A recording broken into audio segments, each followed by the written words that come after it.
गुण उपासना। अर्जुन उवाच।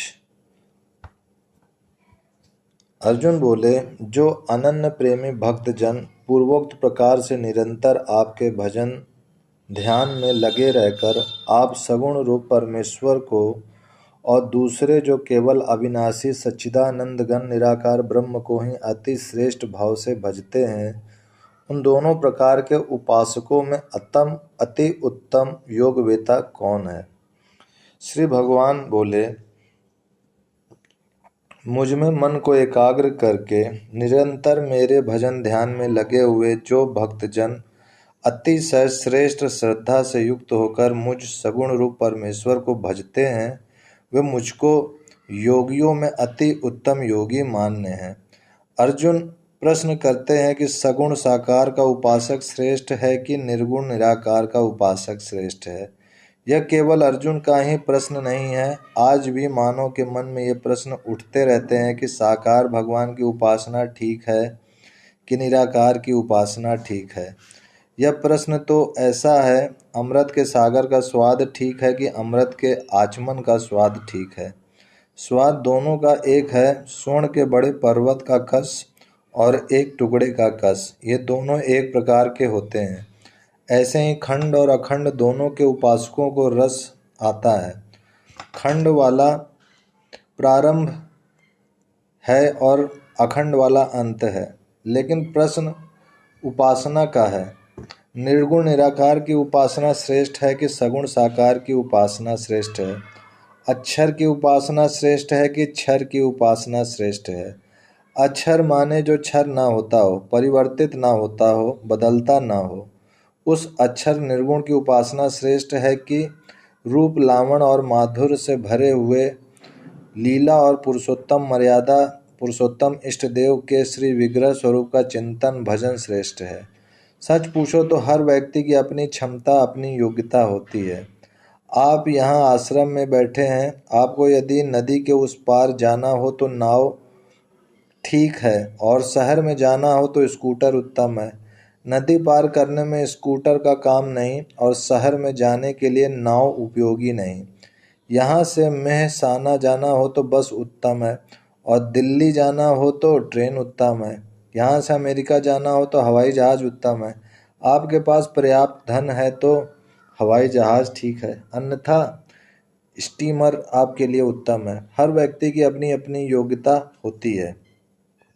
Cycle car की गति से नहीं भाग सकती और कार साइकिल की तरह सकरी गलियों में नहीं चलाई जाती। ऐसे ही जिसके चित्त की जितनी तीव्रता हो, जितनी क्षमता हो, ग्रहण शक्ति हो, तड़प हो, उसके लिए उस प्रकार का साधन उत्तम माना गया है। साधनों के बारे में जिनको वाद विवाद है, वे साधन को प्राधान्य देते हैं और साधनकर्ता को गौण मानते हैं। उनके लिए साधक के जीवन की कोई कीमत नहीं। वास्तव में साधनकर्ता की योग्यता को ध्यान में रखते हुए साधन का निर्णय होना चाहिए। सब साधन अपनी अपनी जगह पर उत्तम है, श्रेष्ठ हैं। एक माँ के 4 बेटे हैं। स्कूल कॉलेज में जाने वाले बेटे को मालपुआ दूध में भिगोकर देती है। उस बेटे को मस्तिष्क का काम करना है, इसीलिए उसको दूध, घी, मक्खन, बादाम आदि जरूरी है। दूसरा बेटा हल चलाने खेत में जाता है। माँ उसके लिए मोटी रोटी बना देती है, साथ में अचार और प्याज रख देती है। गरम गरम लू चल रही है, अंततः प्याज उसके लिए उत्तम है। तीसरे बच्चे ने जुलाब लिया है, उसके लिए पत्नी खिचड़ी तैयार है। चौथा बच्चा सबसे छोटा है, उसका हाजमा बिल्कुल कमज़ोर है। माँ उसको मालपुआ नहीं देती, रोटी और प्याज नहीं देती, पतली खिचड़ी भी नहीं देती, उसके लिए बकरी का हल्का दूध ही उत्तम है। माँ तो एक है, सबको पुष्ट करने की भावना है, फिर भी चारों बेटों की अलग अलग योग्यता के अनुसार अलग अलग खुराक देती है। ऐसे ही माँ की भी माँ और बाप के भी बाप जो परमात्मा हैं, वो तो एक और अद्वितीय हैं और हम उनके लिए बच्चों जैसा हैं। हमारे चित्त की अलग अलग योग्यताओं के अनुसार साधन सामग्री अलग अलग है। हम सबको आत्मानंद की तृप्ति तो चाहिए ही।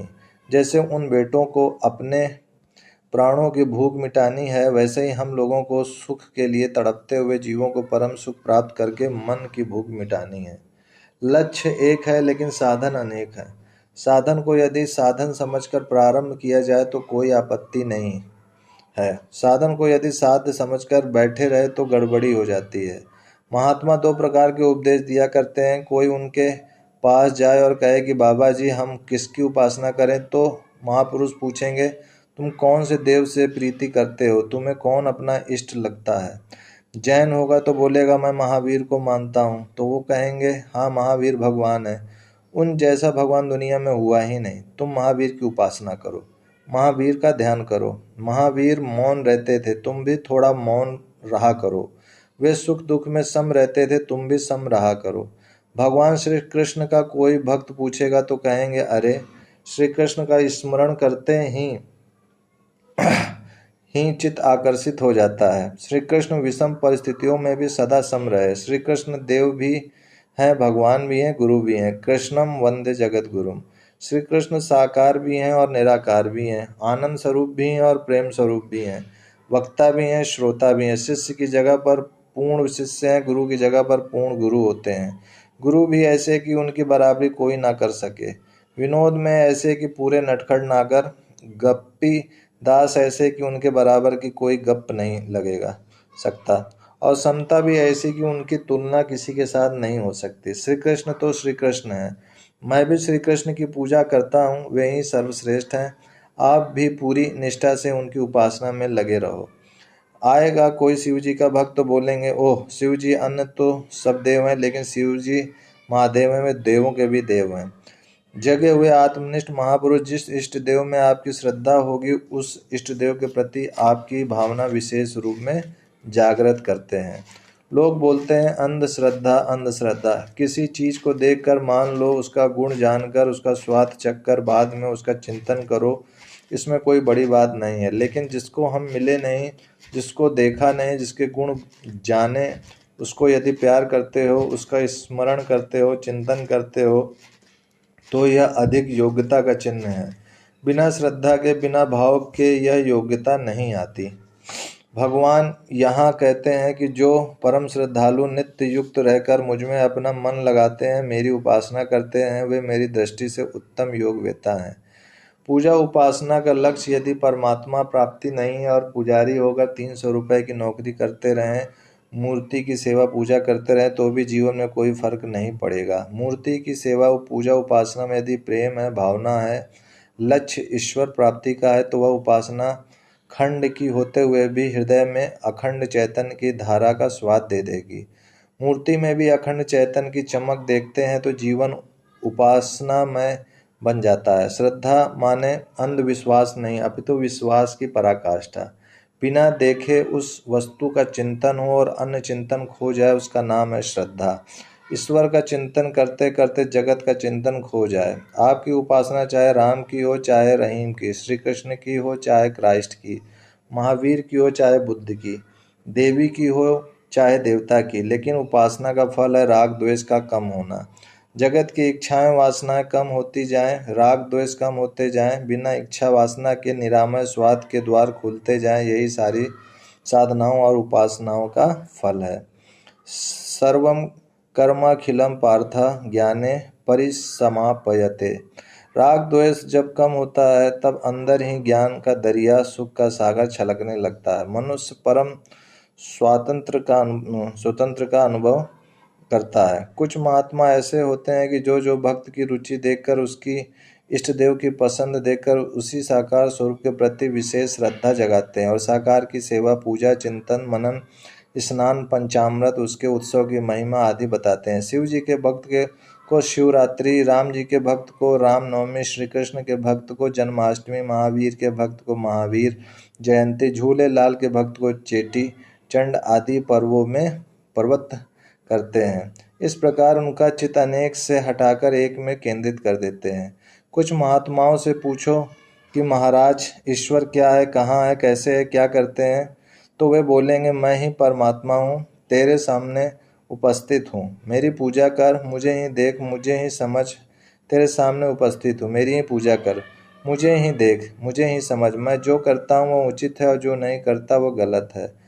भगवान श्री कृष्ण इस प्रकार के महात्मा हैं। अर्जुन को वो कहते हैं तू मेरा ही पूजन कर। मेरा ही यजन कर, मेरा ही भजन कर, तू मेरे परायण हो जा।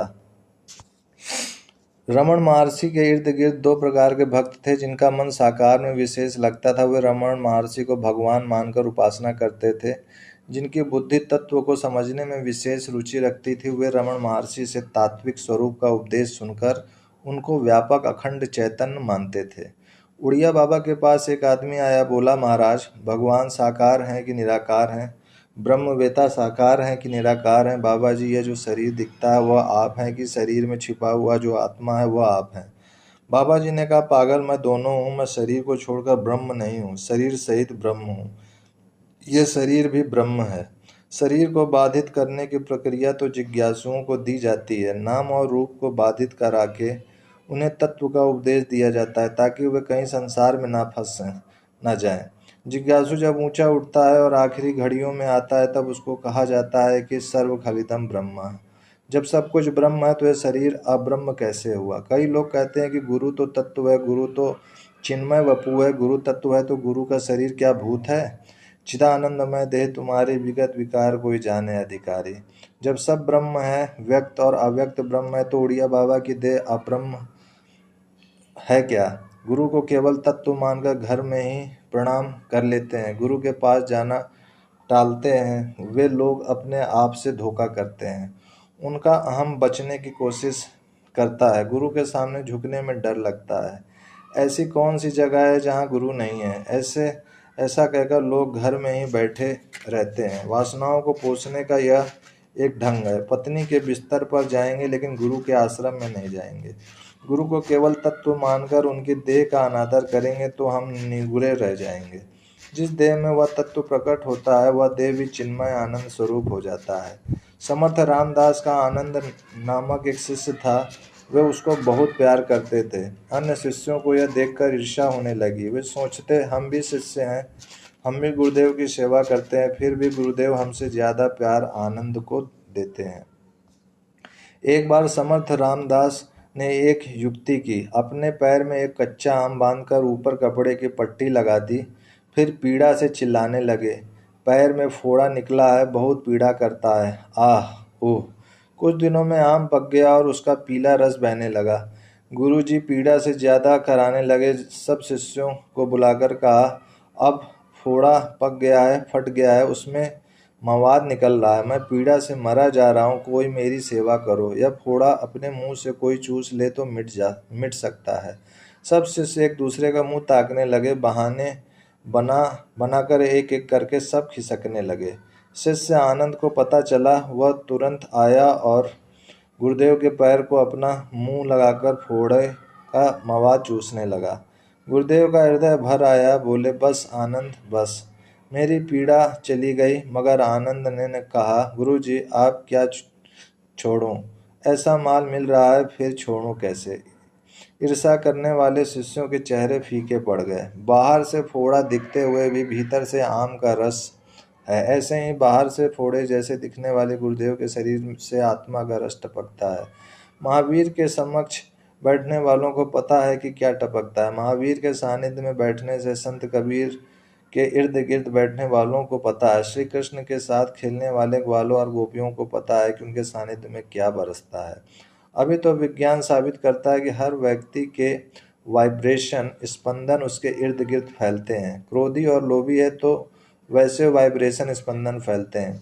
आसुमल पहले जब घर में थे तब व्यक्तियों के स्पंदनों का खूब अभ्यास किया। अकेले साधना करते तब साधना ही अच्छी लगती। जाकर दुकान पर बैठते तो भाई साहब की बात ठीक लगती। वे कहते, फलाना आदमी बड़ा सेठ हो गया, धनी हो गया, भाई तू सुधर। सुबह 4 बजे उठता है, फिर भी 12 बजे दुकान पर नहीं पहुंचता है। तो मेरे साथ दे तो हम उन लोगों से आगे निकल सकते हैं। दुकान पर बैठता तो भाई की बात ठीक लगती। कहीं किसी आश्रम में जाता, सत्संग सुनता तो सत्संग की बातें अच्छी लगती। जैसे के संपर्क में आता तो वैसा ठीक लगता था। पानी का रंग कैसा, जिसमें मिलाओ तैसा। जैसा संग करते हो वैसा रंग लग जाता है। आप मांसाहारी दुराचारी का संग करो, कुछ दिन उनकी बातचीत में रुचि रखो तो आपको लगेगा कि मांस खाने में कोई आपत्ति नहीं है। भगवान ने खाने के लिए ही मांस बनाया है। आप जैसा संग करेंगे वैसी आपकी रुचि बन जाएगी और उसी रुचि को तृप्त करने के लिए बुद्धि तर्क दे देगी। नेताओं का संग करोगे तो जगत को सुधारने के विचार आ जाएंगे। जगत तो सुधरे या ना सुधरे, लेकिन अहंकार की सजावट तो हो ही जाएगी। आप साधकों का संग करोगे तो आप में साधक की नम्रता आ जाएगी। भक्तों का संग होगा तो आप वृंदावन में जाओगे और कुछ ही दिनों में राधे राधे करने लग जाओगे। गंगा किनारे जाओगे तो गंगे हर बोलने लगोगे और नर्मदा किनारे जाकर नर्मदा हर पुकार कर जल में गोता मारोगे। सिनेमा देखने वाले युवक घर में भी ऐसी अदाएं करने लगते हैं। सिनेमा का पोस्टर देखकर उस प्रकार के विचार आने लगते हैं। पर्दे पर दिखने वाली अदाएं वास्तविक नहीं हैं। निर्जीव फिल्म की पट्टियां और प्रकाश की यह करामत है। ऐसे निर्जीव चित्रों को देखकर भी लोग उस प्रकार के जीवन में ढल जाते हैं। कोई जिंदे सद्गुरु अगर मिल जाएं और उनके हाव भाव, निसंगता, निर्लेपता, सरलता, स्वाभाविकता, निर्दोषता, प्रसन्नता, निजानंद की मस्ती आदि आदि हमें देखें, उनकी अमृतवाणी सुने और उस प्रकार हमारा जीवन में ढलने लगे तो परम सौभाग्य है। ज्ञानी महापुरुष के संग में आकर हमें भी लगता है कि जीवन में ज्ञान तो पाना चाहिए, आत्म साक्षात्कार तो करना चाहिए। जैसा संग वैसा रंग। आप जिसका संग करते हो उसकी आकृति नहीं लेते हो, लेकिन उसके वाइब्रेशन, स्पंदन एवं उसके गुण जरूर लेते हो। पर ब्रह्म परमात्मा का चिंतन करने से हम भी पर ब्रह्म परमात्मामय हो जाते हैं। आप चिंतन किसका करते हैं? मूर्ति में पाषाण बुद्धि करते हैं कि ईश्वर बुद्धि करते हैं? यदि ईश्वर बुद्धि करते हैं तो आपकी उपासना ठीक है। महावीर की प्रतिमा को आप संगमरमर की मूर्ति समझते हो कि भगवान महावीर समझते हो? जैसी भावना वैसी सिद्धि। आपका आत्मचिंतन जैसे जैसे आगे बढ़ेगा वैसे वैसे अन्य चिंतन छूटते जाएंगे। इतर चिंतन ही दुखदायी है। ब्रह्म साक्षात्कार के बाद भी यदि अखंड के चिंतन में नहीं रहे, ब्रह्मानंद में नहीं रहे, तो मन कुछ और चिंतन में लग जाता है। मनोराज चालू हो जाता है। चिंतन राग से होता है और द्वेष से भी होता है। जिस चीज से आपको सुख मिला है उसका स्मरण आता है, तभी तभी भी चिंतन होता है। और जिस चीज से आपको दुख आपको मिलता है या मिलेगा, उसका भी चिंतन होता है। राग और द्वेष दोनों आपको अपने आप से बाहर ले जाते हैं, अपने घर से आपको बाहर भटकाते हैं। बाहर कितना भी घूम घूम आओ, फिल्म देखने जाओ, आइसक्रीम खाने को जाओ, मेरी गो राउंड में घूमने को जाओ, कभी भी जाओ, लेकिन महाराज जब उबते हो, थकते हो तो कहते हो कि अब घर जाना है। ईंट चूने पत्थर के घर में इसीलिए जाते हो कि वहां अपने घर में आत्मा में वापस आने का मौका मिलता है। बाहर के सुखों में कितने भी भटको, राग में कितने भी भागो, लेकिन भाग भाग कर आखिर अपने घर में लौटना पड़ता है। सागर के बीच में एक जहाज जा रहा है। उसके स्तंभ पर एक बाज पक्षी बैठा है। वह पक्षी इधर उधर उड़ान लेता है, लेकिन चारों ओर अपार जल ही जल दिखाई देता है। भूमि का नामो निशान नहीं है। आखिर उसी जहाज पर वापस लौटना पड़ता है। धागे से बंधा हुआ एक पक्षी आपके हाथ पर बैठा है। वह इधर उधर भागता है, लेकिन वह कहीं ठहर नहीं सकता। उससे हाथ पर ही वापस आना पड़ता है।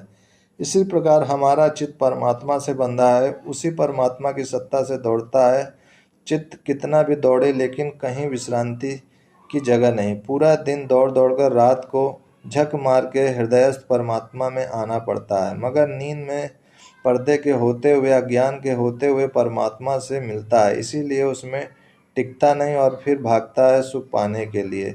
उपासना इस पर्दे को धुंधला कर देती है और ज्ञान उस पर्दे को हटा देता है। ईश्वर हमें बुलाना चाहते हैं। वे समझते हैं कि वह जीव दुखी है। प्रश्न होगा कि यदि ऐसा है तो वे हमें एकदम सुखी क्यों नहीं कर देते, वे हमें क्यों नहीं मिल जाते। एक कहानी सुन लेना। कहानी एक कल्पित भी हो सकती है, लेकिन सत्य समझाने के इशारे हैं इसमें। एक बार लक्ष्मी जी पृथ्वी पर आए। लोग बैठे थे, आलसी थे। कह दिया, माँ की जय हो। लक्ष्मी जी ने उन सब के घर स्वर्ण से भर दिया। यह देखकर पृथ्वी रोती रोती लक्ष्मी जी के पास आई और बोली, आप मेरे बच्चों के साथ अन्याय कर रही हो। पगली कहीं की, मुझे तो तू रोकने टोकने आई है? मैं तेरे बच्चों से अन्याय कर रही हूँ? वे माँ माँ करते हैं और मैं एकदम उनका घर सोने से भर देती हूँ, उन्हें धन से संपन्न कर देती हूँ।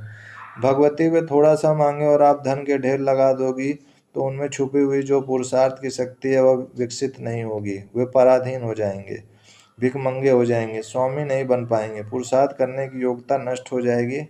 मैया आप तो नारायण के चरणों में शोभा देती हैं जो आत्मारामी है। ये लोग तो विषयारामी हैं, वे जो मांगेंगे वह उन्हें देती जाओगी तो मेरे उन बच्चों का सत्यानाश हो जाएगा। लक्ष्मी जी ने सुनी अनसुनी कर दिया। कुछ ही दिनों में घर घर में सोने की थालियां, सोने के कटोरे, सोने के घड़े आदि सब सोना सोना हो गया। लोगों ने सोचा कि अब हमारे घर में इतना सोना है, अब खेत में जाने की जरूरत क्या है, हल जोतने की जरूरत क्या है, इतना सारा सोना है तो अब मजदूरी कौन करे। बारिश आई, लोगों ने हल न जोते, दान न बोए, घर में जो अनाज पड़ा था वह खाते रहे, आलसी होकर बैठे रहे। खेत सब जंगल हो गए, धान आदि कुछ पका नहीं। बारिश गई तो हाय हाय, लोग आक्रांत करने लगे। अनाज के बिना छाती पर सोना रखते रखते मर गए। पृथ्वी रोती रोती ब्रह्मा जी के पास पहुंची और कहा, ब्रह्मन, लक्ष्मी जी को पृथ्वी पर आने का स्टे ऑर्डर, स्थगन आदेश कर दीजिए, अन्यथा मेरा सब चौपट हो जाएगा। ब्रह्मा जी ने समाधि लगाकर सब हाल देखा। हाँ, उचित है, मूर्खों को बिना परिश्रम कुछ मिलना ठीक नहीं चाहिए। हर चीज का दाम चुकाने से उसकी कद्र होती है, उसका स्वाद भी आता है। बिना दाम चुकाए कोई चीज मिल जाती है तो हमें छिपी हुई शक्ति विकसित नहीं हो पाती और हम पराश्रित हो जाते हैं। बिना मेहनत के भी जन करते हो तो वह भी ठीक से नहीं पचता। सुपाच्य भोजन भी बिना चबाए खा लिया तो वह कुपाच्य हो जाता है।